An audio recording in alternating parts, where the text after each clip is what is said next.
I knew something was off the moment I opened the door. Normally there'd be noise, TV humming, her talking on the phone, maybe the smell of dinner. That night, silence. She was at the dining table, not scrolling her phone, not sipping her soda, just sitting there with a piece of paper in front of her. Printed. Nobody prints things unless they want to make it official. "Sit down," she said. No smile, no small talk. I dropped my bag by the door and raised an eyebrow. Okay, either I forgot our anniversary, or this is the world's most boring surprise party. She didn't even blink. 10 days. You've got 10 days to prove you're worth keeping as my husband. I froze halfway into the chair. I'm sorry, did you just give me an expiration date? Her eyes narrowed. I'm serious. I wrote down the reasons. She tapped the paper. You work too much. You don't help enough around the house. You've stopped being romantic. You're distant. I feel like I'm alone in this marriage. I leaned forward, pretending to study the paper. Wow. Bullet points and everything. Should I initial next to each one, or do I just sign at the bottom? This isn't a joke, she snapped. I'm done pretending everything's fine. For the next 10 days, I'll be watching. If I don't see changes, I don't see a future.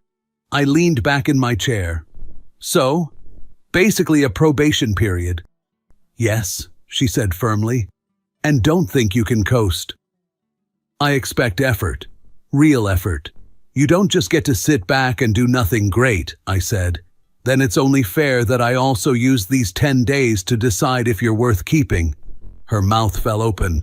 Excuse me? You started the game. I'm just reading the rules. 10 days for you, 10 days for me. You can't just flip this on me. I didn't flip anything, I said. You started the countdown. I just set the clock in both directions. She crossed her arms, clearly rattled. This isn't how it was supposed to go. Yeah, I said, standing up. You expected flowers? Maybe begging? Instead, you got me hungry. What's for dinner? I didn't cook, she admitted. Perfect, I said, pulling out my phone. Pizza it is. Her eyes widened. You're really going to order pizza after this conversation? Sure. Day 1, observation 1. Wife lectures about my failures, provides 0 dinner. Noted. You're impossible. And I'm dying of hunger, I said, already placing the order. We ate pizza in silence. She barely touched hers, glaring at me like every bite I took was an act of war. You're not even trying, she said finally. Oh, I'm trying. Just not in the way you pictured. You gave me a checklist. I'm giving myself one too. Tonight's task, eat dinner without criticism. Done. Her jaw tightened. She wanted me to panic, to scramble. Instead, I was enjoying pepperoni. This isn't how this is supposed to work, she muttered. Exactly, I said. You thought you were holding the cards. Turns out it's more like Go Fish. She shoved her plate away. I'm serious about this. So am I said, grabbing another slice. 9 days left. Better make them count. For the first time in months, I didn't feel cornered. I felt free. Day 2. I woke up early, laced up my sneakers, and hit the gym. The weights were heavy, but at least they didn't complain. When I got back, she was waiting in the kitchen, arms folded. You left without saying goodbye. You were asleep. I didn't want to wake you up just to hear you sigh. You never go to the gym? Correction, I used to go all the time. Then marriage turned into full-time customer service. That's rude. That's accurate, I said, pulling out ingredients from the fridge. Dinner's on me tonight. Chicken parmesan. On a Tuesday. On a me day, I said. New concept I'm trying. That evening, I cooked. She hovered like an inspector. You know, she said, I wouldn't need to make lists if you actually showed this kind of effort all the time. I turned, spoon in hand. I've been showing effort for years. You just didn't count it. Canceling on friends because you suddenly had a headache. Asking what you wanted for dinner and then making that instead of what I wanted. Guessing your mood like it was an Olympic sport. You called that love. I called it exhausting. Her mouth opened, then closed. For once, she had no comeback. We ate in silence. Halfway through, she finally said, "This is really good." "Yeah," I said. "Turns out I can cook when I'm not second-guessing every sprinkle of cheese." Later, I mentioned I was grabbing drinks with Mike on Friday. "You didn't even ask if I had plans." "Do you?" She hesitated. "No, but you usually check. And you usually find reasons for me to cancel. This time, I'm not asking." Her face reddened, but she didn't argue. I cleaned the plates, dried my hands, and grabbed a book I'd been meaning to read for months. "You're acting different," she said from the doorway. "You gave me 10 days to prove myself," I said, settling into my chair. "I'm spending them remembering who I am. The question is, what are you going to do with your 10 days? She had no answer, and for the first time in a long time, I went to bed smiling. Day 3. I woke up to the smell of bacon. Actual bacon. That hadn't happened I couldn't even remember. She was in the kitchen, hair done, robe tied just right, like she was staging a commercial. "Morning," she said sweetly. "I thought I'd make us breakfast." I sat at the counter, suspicious. Day 3, and suddenly you're Julia Child. Interesting timing. "I always make breakfast," she said, flipping bacon. "You heat frozen waffles." "This is cooking. There's a difference." Her smile twitched. "Can't I just do something nice for my husband?" "You can. The question is why you're doing it now, right after you handed me a 10-day eviction notice." She slammed the spatula down a little harder than necessary. "Because I want to talk about your behavior yesterday." "My behavior?" I poured myself coffee. "You gave me a probation slip, I responded by going to the gym and cooking dinner, and now I'm the problem? You were cold. Distant. Like you didn't care about fixing us or performing for you. Because those are two very different things." She set a plate in front of me. "I need to know you care." "I do care," I said, cutting into the eggs. "That's why I'm using these 10 days to figure out if there's actually a marriage here worth saving." Her fork froze. "What's that supposed to mean?" "It means I've been so busy walking on eggshells around your moods that I forgot to ask if I'm even happy in this." "So I make you unhappy?" "No. You make me exhausted. That's worse." She pushed her plate away. "I can't believe you're saying this." "You opened the door," I said, sipping coffee. "Did you think I wouldn't walk through it?" She went quiet. For once, breakfast didn't end with me apologizing. It ended with her staring at me like I'd grown a second head. Day 4. At lunch, I met up with my buddy Dave. Halfway through his sandwich, he said, "Man, it's good to see you acting like yourself again. Your wife really had you whipped there for a while." I blinked. "Excuse me?" He winced. "Forget I said anything." "No, seriously." "What do you mean?" He sighed. "We all noticed. Every time we invited you out, you had to check with her, and somehow she always had a reason you couldn't go. Remember your birthday?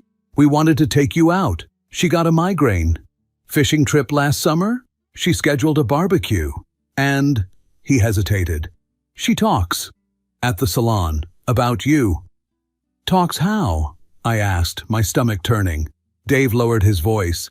"Lisa's wife overheard. She said your wife complained you're boring, unromantic, even not great in bed." I sat there stunned.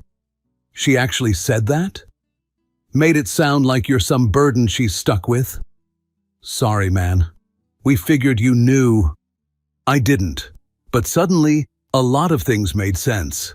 That night, I walked in and she was all smiles. "I picked up Chinese." "Your favorite?" I stared at the bags on the counter. "My favorite? Or what you think should be my favorite?" Her smile faltered. "What's that supposed to mean?" "Just wondering," I said, unpacking containers. We sat down, ate in silence. Finally, she asked, "Why are you so quiet tonight?" "I'm processing some feedback I got today," I said evenly. "From who?" "From people who hear more about me from you than I do." Her face went pale. What are you talking about? I set my chopsticks down and looked her straight in the eye. You remember Lisa's wife? She has excellent hearing. Her lips parted, but no words came out. Apparently, I continued, you've been telling anyone within earshot that I'm boring, inadequate, not worth marrying. Ring a bell? I was just venting, she stammered. They're my friends. Your friends don't know me. Now they think I'm a joke because you wanted sympathy. I didn't mean to hurt you. No, you just meant to humiliate me. Different goal, same result. She stood abruptly. That's not fair. Fair would have been talking to me instead of trashing me at the salon. Fair would have been keeping private things private. Her eyes filled with panic. I'm sorry, okay? I didn't realize. You didn't realize that telling people your husband's boring and bad in bed might sound bad? I grabbed my plate. That's not cluelessness. That's disrespect. I dumped the rest of the food in the trash and turned to her. Day 4 conclusion. Respect isn't something you can demand while giving none. You've got 6 days left. Use them wisely. She stood there speechless, holding her chopsticks like they might save her, but they wouldn't. Day 5, I woke up and for a moment thought she'd finally given up and gone silent. But then I saw it, a note on my nightstand, handwritten, first one in years. She usually only wrote with her thumbs on her phone. I'm sorry about what you heard from Dave. I never meant to hurt you. Can we please talk? Your wife who loves you. I laughed out loud. Loves me? 5 days ago, I was on probation. Now I was suddenly the man she loves. Interesting how 10 days to prove yourself had morphed into please talk to me halfway through. At breakfast, she had coffee waiting, like a peace offering. She even tried a smile. I've been thinking all night about what you said. Have you now? I stirred sugar into my cup. That must have been exhausting. Her lips pressed together, but she carried on. I realized I made mistakes in how I handled things. I should have been more supportive. I want us to talk more, not less. Maybe even go to counseling together? I almost spit my coffee. Counseling? Oh, that's cute. So you can have a professional audience while you tell me I don't fold laundry the right way? No thanks. Her face fell. It's not like that. I just want to fix things. I set the cup down. No, you want to manage things. Big difference. Fixing means effort from both sides. Managing means me dancing to your tune with someone else clapping along. She went quiet. For once, no comeback. I stood, grabbed my jacket. Anyway, tonight I'm meeting Mike and the guys. Don't wait up. Her eyes snapped to mine. You didn't even ask if I wanted to come. It's not a couple's night, I said. It's me remembering I have friends. Radical, I know. Her voice sharpened. So you just go out now without checking with me? Crazy, right? Like I'm an adult. That evening, I met the guys at the bar. We drank, we laughed. They made fun of my haircut. I made fun of Dave's gut. For the first time in years, I wasn't the quiet guy looking at his phone every 10 minutes to see if she needed me home. I was just me. Mike clapped me on the back. Man, I haven't seen you this relaxed in forever. Feels good, I admitted. Like I'm breathing again. We played darts, ordered wings, and I even stayed past midnight. I ignored my phone the entire time, didn't check it once. At 2 a.m., I crashed on Mike's couch with a beer still in my hand and no guilt in my chest. For the first time in a long time, I felt free. Day 6. When I came home the next morning, she was waiting in the kitchen, eyes red, clearly rehearsing lines. Where were you? Mike's, I said casually, dropping my keys on the counter. Couch is surprisingly comfortable. You didn't call. And you didn't ask permission, I shot back, opening the fridge. Guess we're both trying new things. Her nostrils flared. I was worried. Were you? I leaned against the counter. Because from what I hear, you've been a lot less worried when you're telling your friends how boring and inadequate I am. Her face drained of color. You're still on that? Oh, I'm not on it, I said. I'm done with it.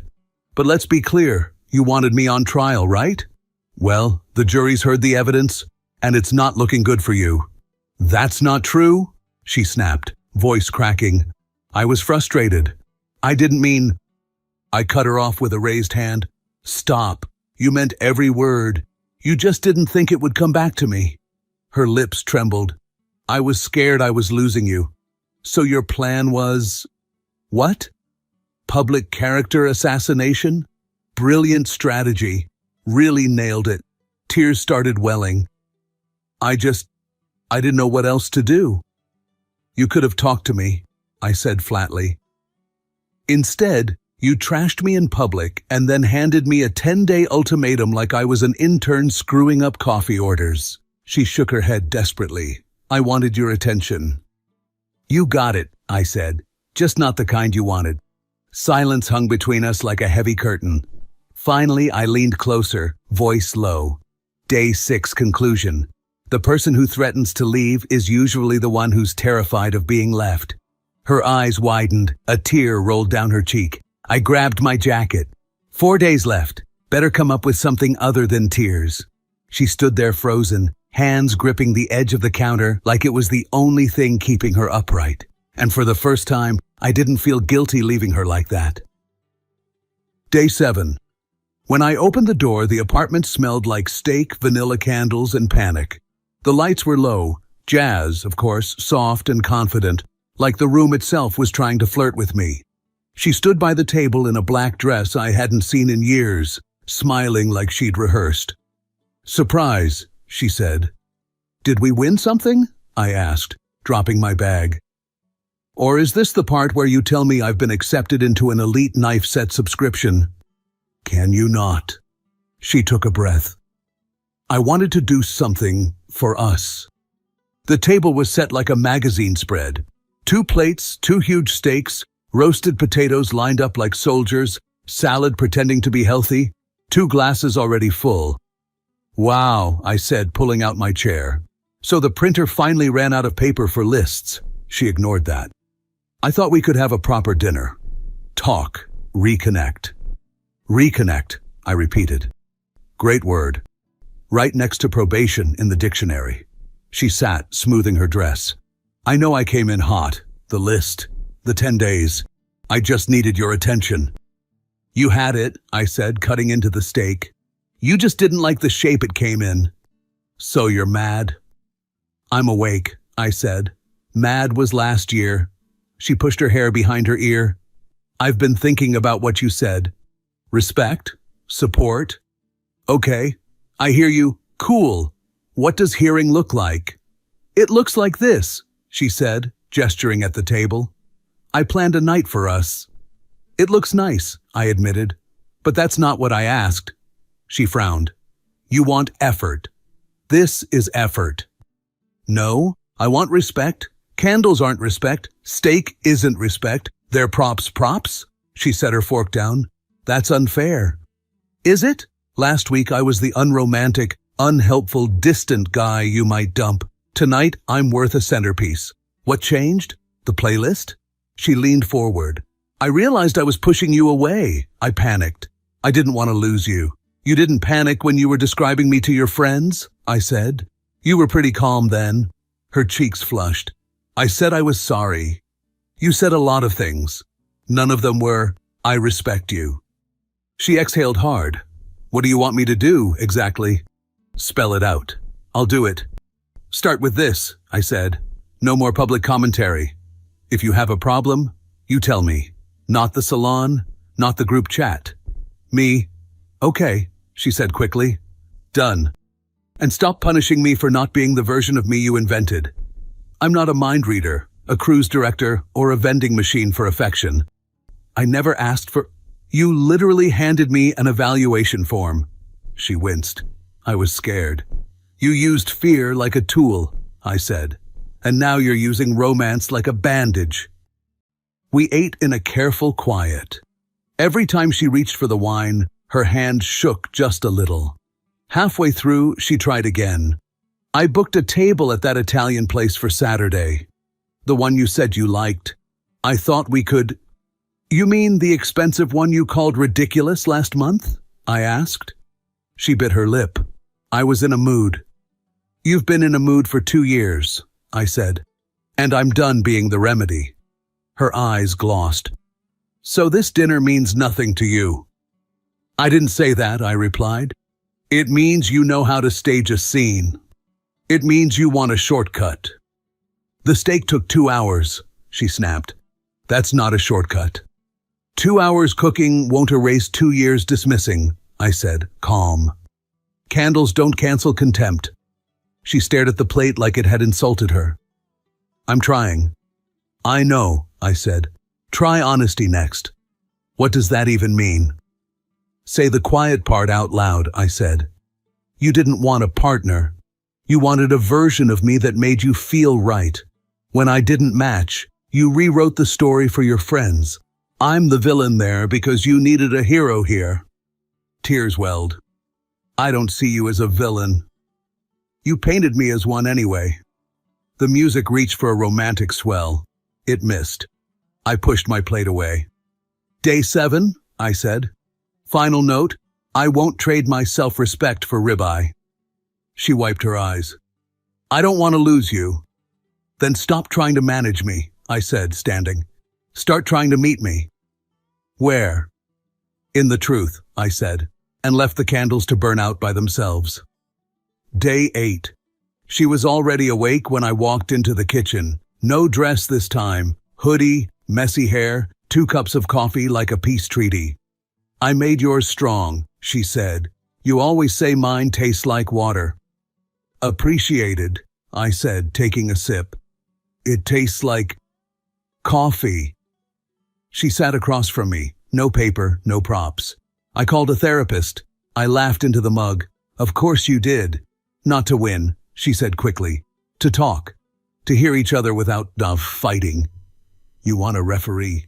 I want structure, she corrected. We keep talking past each other. A therapist could help.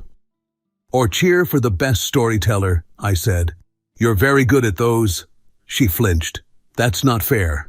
It's accurate. She leaned forward. Will you come? 1 session. If it feels like a performance, we walk. You really think 1 session changes the fact that you used me as content? Her voice softened. I think 1 session could change how we talk about it. I set the mug down. Okay, let's practice here. No therapist. Just us. I'll say something true and you won't defend. You'll just hear it. Okay, she whispered. When you told people I was boring and bad, I said evenly. You didn't vent. You stabbed. You wanted an audience. You wanted applause. And the part of you that enjoyed that, the sympathy, the nods, that part scares me. She swallowed. I didn't think about it like that. Think now. I wanted to feel right, she admitted. Like I wasn't crazy. Like my complaints were valid. So you made me smaller, I said. So you could feel bigger. She winced. I'm sorry. Don't be sorry, I said. Be honest.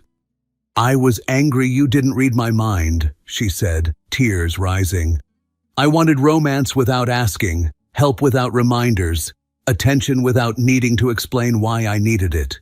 When you didn't deliver, I punished you, with silence, with jokes to my friends, with that list. I let that sit. It wasn't pretty, but it was true.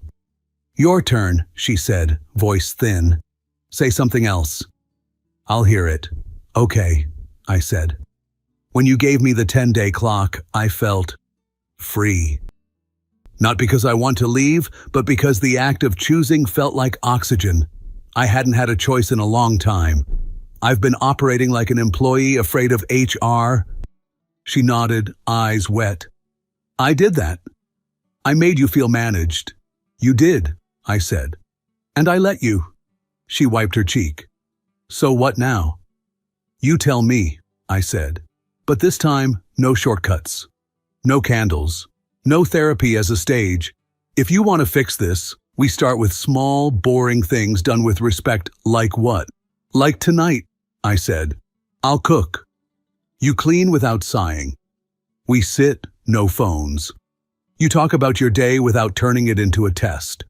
I talk about mine without being compared to an imaginary husband who does it better. I can do that, she said quickly. I want to. And when you get mad, I continued, you don't recruit an audience. You recruit me, she nodded. I will. And when I say no, to a plan, to a dinner, to a cousin's baby shower 3 hours away, you accept it without turning it into a referendum on love. That one hurt. She took a breath. I can try. Try is good, I said. But try isn't a coupon I redeem every time you slip. She looked at the table. I'm scared. I know, I said. Me too. But we don't get to bribe fear with candles or outsource it to a therapist. We have to do the boring thing. Show up like adults. She gave a small, humorless laugh. Boring sounds hard. Hard beats fake, I said. We sat with that. The kettle clicked even though nothing was on. Habit, noise to fill a gap. She reached into a drawer and pulled out the printed page from day one. The infamous list. She folded it slowly, then again, until it was a tight square. Trash? I asked. She shook her head, then stood, walked to the sink, turned on the tap, and held the square under the water until the ink ran and the paper softened into pulp. She squeezed it, dropped the soggy mess in the bin, and came back to her chair without looking at me, like the act had been a private thing between her and the list. No trophies, I said softly. No gestures for points. I know, she said. It was for me. We made dinner together that night. Nothing fancy. Pasta, sauce, a salad that didn't pretend to be a personality. There were no candles. The only music was the pot lid rattling when the water boiled too hard. She washed without sighing. I dried without narrating. We sat with bowls and a couple of dumb jokes about the sauce being too enthusiastic. Halfway through, she said, "Can I ask you something without you turning it into a headline? Try me." "What did you miss about yourself?" she asked. "Before the last few years." I twirled pasta. I missed not checking your mood before I had one. I missed making plans without rehearsing the apology. I missed laughing without looking over to make sure it was the right time. She nodded, swallowing. I did that. We did that, I corrected. You asked. I agreed. That's a team effort, just the wrong sport, she breathed out. Thank you for not torching me. I'm too tired for fire, I said. These 10 days burned enough. After dinner, I reached for my book. She reached for hers. Two people in the same room, not trying to score, not trying to direct, just sitting. It felt almost unfamiliar, like wearing shoes after a long winter in boots. Before bed, she stopped in the doorway. One session, she said quietly. Not to perform. To learn how to do the boring adult stuff without turning it into a battlefield. If it smells like theater, we walk. I thought about it. One session, I agreed. No monologues. She almost smiled. Deal. Day 8 note, I said, turning off the light. Respect first, tools later. She nodded. Respect first. And for the first time that week, the apartment didn't sound like a stage. It sounded like a place where two people might actually live. Day 9. She was waiting for me again at the table. No candles this time, no dress, just a notebook, open, 3 pages filled with her handwriting. I wrote some things down, she said as I hung up my jacket. Oh boy, I muttered. Another list. What is this one? 10 new days? No, she said quickly. It's not a test. It's promises. Things I'll do differently. Things I'll change. I sat, picked up the notebook, and read aloud. I promise to listen more. I promise to respect your time. I promise to stop talking about you to my friends. I promise to support your hobbies. I promise to be more affectionate. I looked up. Wow. Did you copy this from How to Keep Your Husband for Dummies? Her face flushed. No, I wrote it myself. From the heart. From the heart? I flipped to the next page. I promise to stop controlling every plan. I promise to let you have space.